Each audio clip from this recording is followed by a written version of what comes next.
안녕하세요. 역사 스토리 동작가입니다. 영화 한상 기념 이순신 장군 스토리. 오늘은 지난 시간 어영담 장군에 이어 영화에서 공명배우가 역할을 맡은 전라우도 수군 절도사 이혁기 장군에 대해서 말씀을 드려보겠습니다. 그런데 이혁기 장군에 대해서 알아보려고 여러 사료를 뒤져보았는데 생각만큼 많은 내용을 찾아내지는 못했습니다. 그래도 이혁기 장군이 지금까지 이순신 장군을 다룬 콘텐츠에 꾸준하게 출연은 하고 있습니다. 무엇보다 이번 영화 한산에서 공명배우가 분한 이혁기 장군은 여러 씬에 걸쳐 등장을 하는데요. 특히 이순신 장군이 고뇌를 할 때 항상 그 옆자리를 지킵니다. 왜 영화에서 이렇게 이혁기가 이순신 옆을 지키는 장면이 많이 나올까 궁금했는데요. 난중일기 읽어보니 그 해답이 나왔습니다. 제가 난중일기가 시작된 1592년 1월부터 이혁기 장군이 등장하는 횟수를 하나씩 일일이 세보다가 100회 넘어가면서 결국 포기를 했습니다. 다시 말해 이혁기 장군은 이 난중일기의 단연코 최다 출연자 중 하나라는 말입니다. 그리고 그 내용은 주로 이야기를 나누었다, 바둑을 두었다, 술을 마셨다, 같이 화살을 쏘았다, 거의 이런 식입니다. 화살을 쏜다는 것은 현대로 따지면 사격을 하거나 전투체육을 한다는 것일 텐데요. 이순신 장군이 화살을 쏠 때 옆을 지킨 횟수가 많다는 것은 그만큼 사이가 각별했다는 뜻일 겁니다. 이혁기 장군은 1561년생으로 1545년생인 이순신 장군보다 16살이 젊었습니다. 조선 왕조의 국성인 전주이씨로 종친이었습니다. 태조 이성계의 둘째 아들이자 조선의 두 번째 임금인 정종 이방과의 아들인 덕청훈 이후생의 후손인데요. 그러니까 임금 선조와도 먼 친척벌이 되는 것이죠. 어려서부터 무예가 뛰어나 10대 때 이미 무과에 급제를 하였습니다. 이른바 소년 등과인데요. 진급도 빨라서 임진왜란이 일어나기 1년 전인 1591년 32살의 이혁기는 전라우도 수군 절도사로 부임을 합니다. 참고로 이순신 장군은 32살 나이에 과거에 급제를 하는데요. 그에 비교해볼 때 실로 엄청나게 빠른 폭풍 진급이라 아니할 수 없습니다. 그만큼 이혁기 장군은 스스로에 대한 자부심도 엄청났을 거라 생각을 하는데요. 원조 금수저의 완벽한 엄친아였습니다. 외모도 꽃미남이 아니었을까 살짝 예상을 해보는데 아마도 김한민 감독 역시 그렇기 때문에 잘생긴 공명배우에게 이혁기 장군 역을 맡긴 것이겠죠. 그런데 임진왜란 초기 이혁기 장군은 이순신 장군과 갈등까지는 아니더라도 다소 생각의 차이를 보입니다. 훗날 정윤현 재친과 별도로 임진왜란 원년 이순신 장군의 출정은 크게 4번으로 구분할 수 있습니다. 1차 옥포해전, 2차 당포해전, 3차 한산도 대첩, 그리고 마지막 4차가 왜군의 본영인 부산포를 공격한 출정인데요. 이순신 장군은 1차 출정부터 전라우수사인 이혁기 장군에게 참전을 요청하였습니다. 하지만 이혁기 장군은 이를 받아들이지 않습니다. 이혁기 장군은 1차는 건너뛰었고 2차 출정의 세 번째 전투인 당항포 해전부터 참전을 하는데요. 당시 전라우수영의 판옥선 개수가 약 50척 정도였습니다. 26척인 전라 좌수영의 2배가 넘는 전력이었죠. 하지만 이혁기 장군은 첫 참전 때부터 3차 출정인 한산도 대첩까지 우수영 전력의 절반은 본영에 남겨놓고 옵니다. 왜 그렇게 했는지에 대한 설은 분분합니다.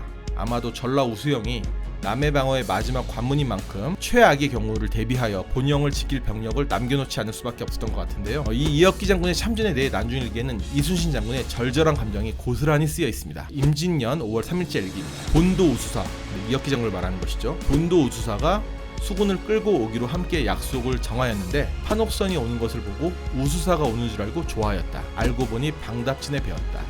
매우 실망하였다. 방답 첨사 이순신 장군, 우리의 이순신 장군과 동명이인이죠. 이 방답군의 판옥선을 전라 우수군으로 잘못 알고 좋아했다가 속상해진 마음을 표현한 것입니다. 이후 이순신 장군은 그토록 기다렸던 전라 우수군이 합류했을 때의 기쁨을 난중일기에 이렇게 썼습니다. 6월 4일째 일기입니다. 우수사가 오기만을 고대하면서 정박하고 기다렸다. 정오에 우수사가 탄 배가 여러 장수를 거느리고 나타났다. 진중의 장병들 중 기뻐 뛰지 않는 자가 없었다. 병력을 합치고 새로이 약속을 하고는 착포량에서 잤다. 이후부터는 이런 껌딱지가 따로 없습니다.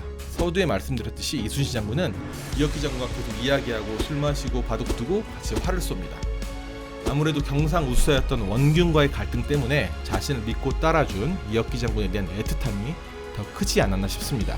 이혁기 장군이 합류한 이후 조선수군은 당항포해전과 율포해전에서도 각각 승리를 합니다. 조정은 이런 이혁기 장군을 원균과 함께 종이품 가선대부로 승진을 시키는데요. 이때 이순신 장군은 한 등급이 높은 정이품 정원대부가 됩니다. 영화 한산의 배경인 조선수군의 3차 출정 대표 전투 한산해전에서 이혁기 장군은 전투 장소인 한산도 앞바다 왼쪽에 위치한 통영만에서 매복 작전을 펼칩니다. 오른쪽 화도에 매복해 있던 경상 우수사 원균의 부대와 함께 왁기 작가의 일본 수군을 상대로 사격진에 의한 포위 섬멸전을 펼치며 한산도 대첩 최고의 명장면을 같이 연출해내는 전공을 세우는데요. 이렇게 이순신 장군의 든든한 오른팔이었던 이혁기 장군은 1597년 이순신 장군이 파직되고 대신 삼도 수군 통제사가 된 원균 밑에서 복무를 하다가 그해 7월 임진왜란 역사상 최악의 패배인 칠천량 해전에서 그만 전사를 하고 맙니다. 난중일기에는 이때 패배에 대해서 이렇게 쓰여 있는데요. 1597년 7월 18일자입니다. 16일 새벽 어둠이 걷히기 전 수군이 기습을 당하여 통제사 원균과 전라우수사 이혁기, 충청수사 최호 그리고 여러 장군들이 많이 피해를 입었으며 수군은 크게 패배하였습니다. 듣고 있으니 원수가 와서, 여기서 원수는 당시 도원수인 권율 장군을 의미합니다. 일이 이미 여기까지 이르렀으니 어떻게 할 수가 없소 라고 하였다. 그래서 내가 직접 해안 지역으로 가서 듣고 본 뒤에 방책을 정하겠다 하였더니 원수가 매우 반가워하였다. 이날 이후 이순신 장군이 난중일기에서 이혁기 장군을 별도로 언급하는 부분은 없습니다. 다만 한산 이전에 개봉했던 영화 명량에서 최민식 배우가 역할을 한 이순신 장군 꿈에 억울함을 토로하는 원원들이 나타나는 장면이 있는데요. 이순신 장군이 이들을 보고 흐느끼며 잘 왔네 최수사 이수사라고 말을 합니다. 억울하오라고 말을 반복하는 원원들은 장군이 술을 한잔 주려고 할 때 떠나버리고 마는데요. 여기에 나온 원혼 중 이수사가 바로 이혁기 장군입니다. 그리고 최수사는 충청수사 최호를 말하는 것이죠. 영화 보면서 참으로 안타까웠고 한편으론 이순신 장군 역의 최민식 배우의 연기력을 느낄 수 있는 장면이었는데요. 조선 조정은 이런 이혁기 장군을 선무 2등 공신이자 병조판소로 추정하였고 훗날 숙종 때 의민이라는 시호를 내리게 됩니다. 자, 오늘은 영화 한산 개봉기념 역사적 인물 중 이혁기 장군에 대해서 말씀을 드렸습니다. 오늘 영상 괜찮으셨으면 좋아요 눌러주시고요. 계속 역사와 스토리 듣고 싶으신 분들은 구독과 알림도 같이 부탁드리겠습니다. 지금까지 역사 스토리 동작가였습니다. 감사합니다.